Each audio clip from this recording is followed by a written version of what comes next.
भगवान ईश्वर बोल लीजिए, जो भी, मतलब मैं उस लिहाज से बात कर रहा था। ठीक है, दैट्स फाइन। तो जी, तो आपका सवाल रखें। हाँ, मेरा सवाल मुफ्ती साहब ये है कि मैंने वैसे कुरान और उसमें भी देखा था कि, लेकिन उसमें ये मिला नहीं कि जो खुदा है वो टाइम और स्पेस से बाहर है।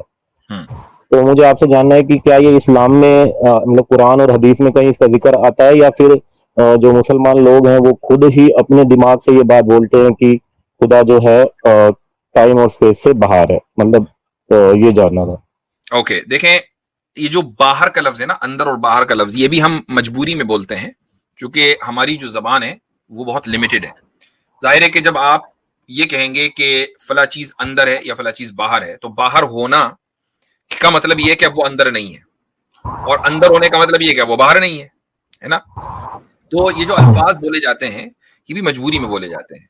असल जो लफ्ज है वो ये है कि खुदा, अंग्रेजी में हम बोल सकते हैं टाइमलेस और स्पेसलेस है। यानी हम उसको टाइम या स्पेस से जज नहीं कर सकते कि वो यहां है वहां नहीं है, वहां है यहां नहीं है, या इस वक्त है उस वक्त नहीं, और उस वक्त है इस वक्त नहीं है। वो स्पेसलेस और टाइमलेस है। अच्छा, कुरान करीम में अल्लाह ताला ने इरशाद फरमाया कि खलक़ कुल्ल शै, कि उसने हर चीज को पैदा किया। अगर टाइम और स्पेस कोई चीज है तो वो भी मखलूक है, उसको भी पैदा किया है। ठीक है, हाँ, ये आयत नहीं मिलेगी कि जी उसने टाइम को पैदा किया, उसने स्पेस को पैदा किया, ये आयत नहीं है, लेकिन हर चीज में हर चीज आती है ना। जी, अच्छा अच्छा, तो टाइम और स्पेस को, क्योंकि जब मुझे ये थोड़ा सा वो लगा था, कि भाई अगर जैसे बोलते हैं बाहर है, तो मुझे लगता था कि कोई अनलिमिटेड, जैसे हम खुदा को अनलिमिटेड बोलते हैं, तो वो फिर अनलिमिटेड नहीं रह पाएगा ना, कि अगर हम उसको बाहर बोल देंगे, लेकिन एग्जैक्टली, इसीलिए मैंने आपसे कहा कि अंदर बाहर के अल्फाज भी हम मजबूरी में बोलते हैं, वरना असल वो लफ्ज है कि वो टाइमलेस और स्पेसलेस है। हाँ, ये बात समझ में आती है मुफ्ती साहब, मेरे को ये डाउट था। और ये अनलिमिटेड वाला तभी मुझे वो लगा, क्योंकि अनलिमिटेड फिर वो रहता नहीं। तो मेरा यही सवाल था। और एक सवाल ये था कि मुझे जो ये टेस्ट वाला जो इस्लाम में वो है, वो मुझे थोड़ा सा खटकता, मतलब खटकता कहने का मतलब है, थोड़ा डाउटफुल लगता है कि ये कैसे हो सकता है, हर किसी के लिए बराबर भी नहीं होता। अगर हर ये टेस्ट है तो मतलब खाली मुसलमानों के लिए तो होगा नहीं, इस कायनात में जितने भी लोग हैं, इंसान है, उनके लिए हैं, तो वो इतने 4,000 5,000 धर्म है, तो वो सबके लिए है या खाली मुसलमानों के लिए है? तो वो अगर सबके लिए है तो फिर वो किस तरीके से, मतलब एक ये जैसा है? टेस्ट ये टेस्ट हर इंसान के लिए है, और सिर्फ इस दौर में जो इंसान बचते हैं उनके लिए नहीं, बल्कि रोजे अव्वल से, पहले दिन से लेकर इस दुनिया के आखिरी दिन तक जितने इंसान आएंगे या आ चुके हैं, उन सब के लिए टेस्ट है। अब आप ये कहें कि जी 4,000 5,000 धर्म है, 4,000 नहीं 4 लाख धर्म हो, लेकिन खुदा ने जिस धर्म को इस इंसान के लिए चूज किया है और जो इस इंसान को दिया है वो एक ही है। और वो क्या है? जो धर्म भी इस बात की दावत देता हो कि खुदा एक है और उसके अलावा किसी की इबादत नहीं की जाएगी, और उसने कुछ इंसानों को रसूल बनाकर भेजा कि जो खुदा का कलाम और उसकी बात को इन दूसरे इंसानों तक पहुंचाएं, ताकि लोग खुदा की बात को सुने और समझें और उस पर अमल करें। जो धर्म इसको मानता हो वही उसी को मानना चाहिए, उसी को अपनाना चाहिए। तो जो अपनाएगा तो वो टेस्ट पास होगा। मुफ्ती साहब, फिर इस हिसाब से तो मुझे लगता है कोई भी धर्म ये नहीं बोलता कि जो क्रिएटर है वो दो है, मतलब कि खुदा जो है वो मैंने दो है क्रिएटर वो। की बात नहीं की, ये बात आप बिल्कुल सही कह रहे हैं। ये भी मैं बता दूं कि कुछ धर्म ऐसे भी हैं जो ये कहते हैं कि दो हैं, दो दो, एक क्रिएटर गुड का है, क्रिएटर इवल का है, ऐसे भी हैं। लेकिन आपने, अक्सरियत जो है दुनिया में रिलीजन्स की, वो ये मानती है कि क्रिएटर एक है। मैंने साथ में ये भी कहा कि उसी की इबादत की जाएगी और उसके अलावा किसी की इबादत नहीं की जाएगी। यहां फर्क हो जाता है कि हम क्रिएटर को बहुत से मजहब वाले या रिलीजन हम्म, वाले, धर्म वाले एक तो मानते हैं, लेकिन फिर इबादत अनेक की करते हैं, सिर्फ उसी की नहीं करते।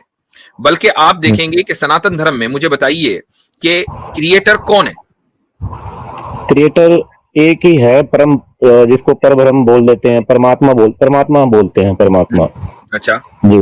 देखें, एक डिस्ट्रॉयर है, एक वो है, क्या कहना चाहिए उसको, अ, बनाने वाला, एक बनाने वाला। बिगाड़ने वाला। जो बनाने वाला हाँ, है, एक बिगाड़ने वाला, एक बनाने वाला। जो बनाने वाला है वो कौन है? ब्रह्मा। ब्रह्मा। तो मुझे बताएं कि पूरे इंडिया में इस वक्त ब्रह्मा के कितने मंदिर हैं? ब्रह्मा का एक ही मंदिर है सर। एक ही मंदिर है। अच्छा, बनाने वाला का, अच्छा, डिस्ट्रॉय करने वाले के कितने मंदिर हैं, उसको क्या कहते हैं आप? शिव जी। शिव जी। शिव जी के महेश। मंदिर कितने हैं? आपको खुद पता नहीं होगा कितने हैं।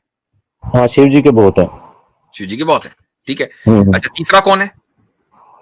ब्रह्मा, विष्णु, विष्णु है। विष्णु। विष्णु, विष्णु हम्म। का क्या किरदार है आपकी विष्णु, थियोलॉजी? विष्णु जैसे विष्णु के अवतार है ना, जैसे राम जी हैं, कृष्ण जी हैं, जी, ये जी, सारे जो हैं ये सब विष्णु जी के अवतार माने जाते हैं। बिल्कुल सही, बिल्कुल सही। अब मुझे एक बात बताएं कि जो बनाने वाला है, वो बना के साइड लाइन हो गया, उसको कोई पूज ही नहीं रहा। एक मंदिर, या तो फिर एक भी ना हो भाई। अगर वो नहीं, पूजनीय नहीं है तो फिर एक भी नहीं होना चाहिए। लेकिन नहीं, एक होने का मतलब ये है कि पूजा तो जाएगा, लेकिन ये क्या बात हुई कि एक ही मंदिर में पूजा जा रहा है, दुनिया में कोई दूसरा उसको पूछता ही नहीं।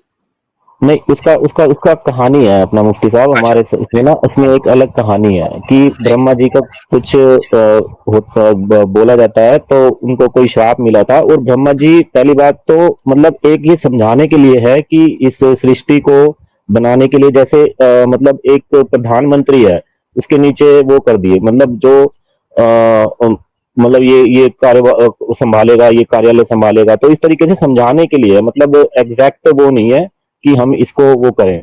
तो ब्रह्मा जी की कोई कहानी थी, इसलिए उनका एक मंदिर है, बाकी विष्णु ब्रह्मा जी जी के को श्राप अवतार। मिल गया था। हाँ, हम्म? श्राप मिल गया था।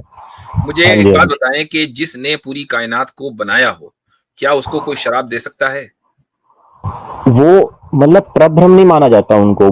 ब्रह्म भी मतलब हम इसमें ना बदलते, मतलब वो होते हैं, हर उसमें युग में बदलते रहते हैं, मतलब ये भी एक स्टोरी, मतलब उसके रूप में मान लीजिए आप, थोड़ा सा ये डिफरेंट है, लेकिन पर ब्रह्म एक ही है, मतलब अच्छा, कि चले जो चले, मैं आपकी वेदों में सारी बात जिसका मान लेता जिक्र हूँ। है ना। मुझे मुझे एक बात बताएं। मैंने आपको एक जुमले में पूरी कहानी सुना दी कि इस कायनात का बनाने वाला एक है, इबादत होगी तो उसी की होगी, और उसने कुछ इंसानों को मुंतखब किया जो दूसरे इंसानों तक खुदा की बात पहुंचाएं, ताकि उसकी बात को सुने, समझे, अमल करें और अपनी जिंदगी को अच्छा बनाएं। इस एक सेंटेंस में पूरे हम्म। दीन का, धर्म का खुलासा आ गया। इसमें कोई एम्बिग्युइटी, कहीं कोई अनक्लियरिटी है कि जी ये नहीं, बात समझ में नहीं आ रही है ना? बिल्कुल आपके नहीं है। यहाँ भाई ब्रह्मा जी, उसको शराब मिल गया था, वो नहीं, उसकी स्टोरी कुछ दूसरी है, नहीं वहां पर भी ये हो गया था, वो असल में इस युग का था, वो उस युग का नहीं था। इतने हम्म। हेच पेच, एम्बिग्युइटी और अनक्लियरिटी है कि एक आम आदमी तो फिर कभी भी रियलिटी तक पहुंच ही नहीं सकता। हाँ, मैं इस बात को एक्सेप्ट करता हूँ, एग्री करता हूँ आपकी बात से कि ये बात है सनातन में, कि थोड़ा सा समझने का, और मतलब काफी कॉन्सेप्ट बहुत है, मैं ये मानता हूँ। कॉन्सेप्ट बहुत और नहीं है, कॉन्सेप्ट मतलब ही क्लियर नहीं है। हाँ, कहने का मतलब है कि काफी चीजें हैं जो एक जल्दी से दिमाग में, मतलब एक जो इंसान कोई अलग धर्म का होगा, उसको समझाने में थोड़ा टाइम लगेगा, या भाई फिर अलग धर्म का जल्दी से नहीं, क्लियर। अपने धर्म का जो होगा उसको भी समझ में नहीं आता। हाँ, कई खुद लोग होंगे आप खुद आप भी, मैं समझता हूं कि अपने धर्म की 90% बातों को सही तरीके से नहीं समझ पाते, तो मुझे समझा देते, ये दुनिया को समझा देते। हाँ, नहीं, मैं इस बात को एक्सेप्ट करता हूँ मुफ्ती साहब, मैं ये नहीं कह रहा, मुझे इस्लाम क्लियर मतलब उस लिहाज से क्लियर लगता है, एक जो तौहीद का जो कॉन्सेप्ट है, एक खुदा का, उस लिहाज से क्लियर लगता है मुझे, इसमें कोई डाउट नहीं है। एक कोई। एक उसूल है, एक प्रिंसिपल है जो दुनिया में हर जगह इस्तेमाल होता है, और साइंस में, मेडिकल साइंस, इंजीनियरिंग, हर जगह, फिलोसफी, रिलीजन, थियोलॉजी, हर जगह। वो क्या है कि अगर किसी चीज की एक सिंपलर एक्सप्लेनेशन है तो वही राइट एक्सप्लेनेशन है। खुदा के वजूद की, एग्जिस्टेंस की एक सिंपल एक्सप्लेनेशन है कि भाई उसने कायनात को बनाया, अब इबादत उसी की होगी, बस ये सिंपल है। अब उसमें हम्म। कोई हैच पेच, इधर उधर, दाएं बाएं, राइट लेफ्ट कुछ नहीं है, है ना? तो जो सिंपलर एक्सप्लेनेशन है वो राइट एक्सप्लेनेशन है। तो आम हम्म। आदमी जो एक सिंपल एक्सप्लेनेशन को समझ सकता है, जान सकता है, आप एक हिंदू धर्म से ताल्लुक रखने वाले इंसान हैं, इसके बावजूद भी आप कॉन्सेप्ट ऑफ तौहीद को समझ रहे हैं, और आप बहुत से हिंदुओं को देखें वो, उनके यहाँ गॉड का क्या कॉन्सेप्ट है उनको समझ में नहीं आ रहा है, तो भाई सिंपल एक्सप्लेनेशन को माने ना सब लोग। हाँ, नहीं, वो हर किसी का, लेकिन मुफ्ती साहब अपना अपना वो है, जो कि जिस तरीके से अपना जुड़ना चाहता है खुदा से, उस वो बिल्कुल क्रिएटर सही से, है, वो जुड़ सकता है। हर किसी को इख्तियार है, हर किसी को चॉइस है, कोई मजबूरी जबरदस्ती नहीं है। लेकिन जब हम हम्म। बात करेंगे धर्म की और मुख्तलिफ धर्मों की बात करेंगे, तो ये बात तो आएगी ना कि सिंपल एक्सप्लेनेशन किसके पास है। क्योंकि हाँ, वो तो है। ये बात इसलिए आएगी क्योंकि आपने कहा कि दुनिया में हजारों धर्म है, तो फिर किस धर्म को, क्योंकि टेस्ट तो सबका हो रहा है भाई, टेस्ट लेने वाले ने ये कह दिया कि सिंपल तरीन जो एक्सप्लेनेशन है उसको मानो। हम्म। तो मुफ्ती साहब, जैसे अगर मान लीजिए मतलब इस्लाम में जैसे किसी का इंटरेस्ट हो, चाहे मान लीजिए मेरा भी हो, चाहे, तो मतलब जैसे और भी कई क्वेश्चन आते हैं, तो कई बार ऐसा होता है ना कि दूसरे चैनल पे मैं जैसे कई बार जाता भी हूँ, तो मतलब वो थोड़ा सा उस लिहाज से ले लेते हैं कि मतलब नेगेटिव उससे, कि ये थोड़ा सा इस्लामोफोब की तरह ले लेते हैं, तो नहीं, मुझे अगर आप जैसे आज गुफ्तगू हुई बड़ी हेल्थी, मुझे अच्छा लगा आपसे बात करके, तो आई डोंट थिंक कि कोई ऐसा लेकिन मेरी वीडियो लोग जो देख रहे हैं, कुछ ऐसे लोग के जो स्ट्रीम करते हैं मेरी वीडियो भी देखते होंगे, तो मैं उनसे ये कहना चाहूंगा कि भाई विनय वर्मा भाई आए तो इनको इस्लामोफोब ना मानकर बल्कि उनकी बात का जवाब दिया जाए इंशाल्लाह। जी ठीक है, जी जी जी, चले थैंक यू। ओके मुफ्ती साहब, थैंक यू। चले जी। तो रमजान साहब, सबक फिर पढ़ सदाकत का, अदालत का, शुजाअत का, लिया जाएगा तुझसे काम दुनिया की इमामत का। सबक फिर पढ़ सदाकत